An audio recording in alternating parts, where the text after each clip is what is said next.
T-Mobile hotspot devices like the Alcatel Link Zone, Nokia 5G21, and Inseego M2000 can sometimes get stuck on a goodbye screen, preventing them from working. This issue is often caused by software glitches, corrupted firmware from failed updates, drained batteries, or even hardware problems. When the device detects a critical error during startup, it may display "Goodbye" and enter a boot loop to prevent further damage or data corruption. As of late 2025, this remains a common problem.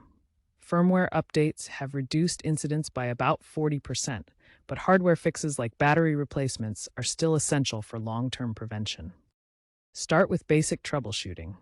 First, try a hard reset by holding the power button for 10 to 20 seconds while the device is connected to a charger. This clears temporary memory and forces a reboot. If your hotspot has a removable battery, take it out for 10 to 15 minutes to reset the power circuit, then reinsert it and try powering on again. Another potential fix is to remove the SIM card, gently clean the contacts, and reinsert it to resolve any SIM misreads. Always ensure the device is charged to at least 20% before use, avoid extreme temperatures, and keep the firmware updated. If these steps don't work, contact T-Mobile support for a possible replacement under warranty. User success rates on forums indicate that these resets are effective 70 to 80% of the time.